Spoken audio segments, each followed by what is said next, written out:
So Kingsman: The Golden Circle is the sequel to Kingsman: The Secret Service, directed by Matthew Vaughn. This one is once again directed by Matthew Vaughn. And in this movie, Julianne Moore plays this crazy evil villain who wants to destroy the Kingsmen and take over the world, so she destroys the Kingsman's base. We saw that one in the trailer, it's not really a spoiler. Now the Kingsmen have to team up with the Statesman, who are like the US counterpart for the Kingsmen, in order to take down Julianne Moore. Now I loved the first Kingsman movie. It was awesome. I remember looking forward to it because it was Matthew Vaughn and I love Matthew Vaughn. And the movie delivered. It was this really cool, kind of a parody of James Bond, but it was also still its own thing. So I was really looking forward to The Golden Circle, and there was a part of me that was like, I don't know how a sequel to this movie would work, especially with certain characters that died, but they want to bring them back, and how are they going to bring them back, and how's that all going to work out? But I was also hearing some mixed early reviews of the movie, so that made me kind of nervous. I walked into this movie, and I walked out, and I was pleasantly surprised. I had a good time with the movie. It's not as good as the first movie, but I still thought it was good. There's a lot of things in this movie that worked. One of those things, Taron Egerton. That guy can act. He's one of the best up-and-coming actors that we have. I thought he was great in the first Kingsman movie. I actually haven't seen Eddie the Eagle yet, but I really want to. But the guy's just awesome. You know, he's really able to capture the whole suave Kingsman thing, but he's still the same Eggsy that we knew in the first Kingsman movie. You know, there's an evolution, you know, his character has changed a little bit. It's not too extreme. It's a very natural progression. He's able to sell all of that stuff, whether he's just regular Eggsy or whether he's the Kingsman agent Galahad. He's great at it. And Mark Strong in this movie, funny thing about Mark Strong, in the first movie, you know, Mark Strong always plays a villain. So throughout the entire first movie, I was expecting Mark Strong to be a double agent like Michael Caine's character was. But he never did, and he had a fun little role in that movie. In this movie, he's given more to do, and he was hilarious. I thought he was awesome in a couple scenes when he actually gets down into the action. I thought he was awesome there too. He has what is possibly my favorite scene in the entire movie. A scene where, granted, when I was watching it, I was like, do you really need to go there? Does that have to happen? But the execution of the scene was so solid that I'm kind of like,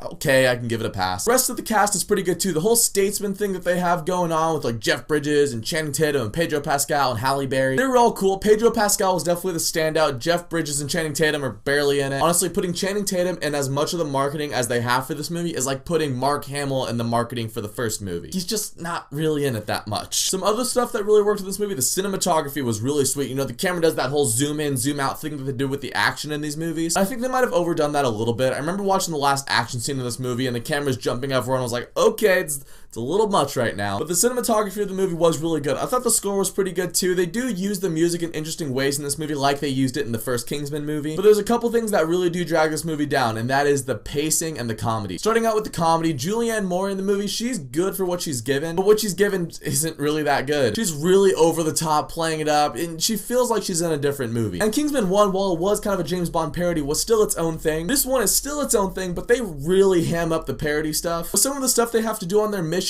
and some of the gadgets, at a point I was like, this is less like a James Bond parody and more just like the, you know, bad James Bond movies. There's a fine line in there that the first movie found. This movie went a little over the line. And yet because of that, some of the jokes and some of the scenarios and stuff just fell flat and they were really awkward. And the pacing of this movie, from what I heard, I believe Fox actually wanted to make this 2 movies, and you can kind of see it. There's some missions and there's some detours where I'm like, did you really need to go that way? Like in this movie, say they're trying to get from point A to point B. They'll go to point A, and then they'll just like, you know, they'll keep going along the route, and then they'll do this like weird detour and just go all over the place. I remember one mission in particular, other than like one little thing that contributes to the plot, I remember thinking to myself, like, did that scene really need to be in here? Because the movie also does feel long. It feels like it outstayed its welcome by about 10 minutes. So shave out that mission and you're pretty much good. This movie also gets really bogged down in its side plot. So the plot of the movie is they're trying to stop Julianne Moore from taking over the world. But you also have Eggsy and his girlfriend and their relationship, and they dedicate a lot of time to that. And then Colin Firth was in the movie, and I haven't talked about Colin Firth that much. For a while, I was trying to figure out where he fit into the movie, and then once I kind of found that, it was a little better. The explanation for bringing him back is pretty dumb, but again, they have to dedicate a lot of time to that, and how do you get Colin Firth back and catch him up on all the stuff that's happened since he died? And then there's some stuff with the Statesman that you have to address, and then there's Charlie, who was the rival from the first movie. Now he's Julianne Moore's lead henchman, and so there's a lot of time dedicated to his story. And the movie grinds to a halt a few times for this running gag starring Elton John. Yeah, Elton John. Elton John is in this movie more than he was in The Lion King, guys. So it was just weird. I don't know, there was too much going on in this movie. I feel like you could have shaved off a couple of side plots, taken out a couple missions, made the movie a little bit closer to 2 hours. I might be ripping on this movie a little bit more than I wanted to, but I did have fun with this movie. I thought it was really cool. They definitely tried to go bigger with the sequel. That doesn't always equate to better though, so some of the jokes they take a little too far. Some of the action scenes and the gadgets and the scenarios are a little too ridiculous, but the characters are still really good. Taron Egerton and Mark Strong like make this movie for me. There was a couple calls and a couple deaths in the movie where I was like,